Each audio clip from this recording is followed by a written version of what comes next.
نحن نقص عليك أحسن القصص بما أوحينا إليك هذا القرآن. بسم الله الرحمن الرحیم. یو ملګری تاسو کړو کو چرته د خزه او د خاون په مابین کې جدائی راشي د طلاق یا د خلع په صورت کې، نو د دې کو چرته بچی موجود وي نو دا بچی به خاون ته ملاويږي او کنه د خزه ته خپل مور ته به ملاويږي. نو دې کې شرعي حکم داده چې کله خزه او خاون د طلاق په وجه یا د خلع په وجه جدا شي او د دې اولاد موجود وي، نو کو الګ موجود وي نو د 9 کالو پورې به دا الګ د مور په پرورش کی، او کو جنې وي نو د 9 کالو پورې به دا جنې د مور په پرورش کی وی او دغه به مور به کفالت کوي، او د 9 کالو نه پس د الګ او د جنې د 9 کالو نه پس دا بچی به بیا خاوند ته حواله کول شي. دا شرعي فیصله ده. البته چې کله خاوند ته حواله شي نو چونکه مور هم د بل طرف ته بچو پس خفکیږي، نو دا خاوند به دا ظلم نه کوي چې دا بچی خپل مور سره د ملاویدونه منع کوي، ملاقات وسره کولی شي، ملاویدي شي.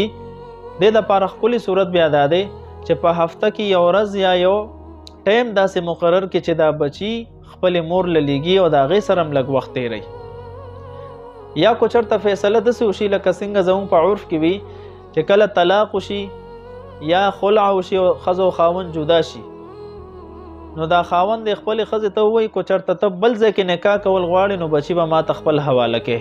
او کو ته بل ځکه نکاح نه کې نو بچی به تاسو سره، نو کو چرته د بچو فیصله او شو چې دا هم د خپل مور سره، نو بیا به مور هم دا ظلم نه کوي چې دا بچی د خپل پلار سره د ملاویدونه منع کوي. مطلب دا دی کو هر چا سره فیصله وشو نو یو به هم دا ظلم نه کوي چې خپل بچی د بل نه د ملاویدونه منع کوي، دا ظلم بنه کوي. البته کو چرته چونکه د الګ 9 کالو پورې او د جنې 9 کالو پورې پرورش حق د مور ته حاصل دی، کو بدی دوران کې مور د خپل طرفه په دې بچو باندې خرچه کړی وي او بیا 9 کال د 9 کال پوره شي، نو بیا دغه خرچه مطالبه به د خاوند نه کوي چې لہذا ما په دې بچو باندې دومره پیسې لګولې دي دا به مال راکې، ځکه تیم مورې پتا باندې حق شته.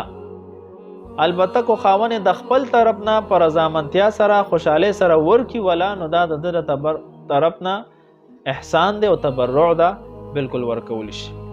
علامه شاملی کلی دی والحاضنه امن، د ماشوم د پرورش حق اول مور ته حاصل دی، او سونه پورې احق به ای بالغلام حتى يستغني عن النساء، چې د ماشوم به دومره پرورش کوي چې دا خپل ځان سنبالول شي، خپل ځان څومره وخت سنبالول شي. وقدر ب7 وبه يفتح، فقهاو لیکلي دي چې 9 کالو پورې ماشوم ورسی دا خپل ځان سنبالول شي، خپل تشه ډکی مجازه زې تر رسول شي. نو 9 کالو باندې دا د علماو فیصله ده چې 9 کالو پورې به دا د مور سره دا غي نه پس به دا خپل پلار ته حواله کیږي. والسلام.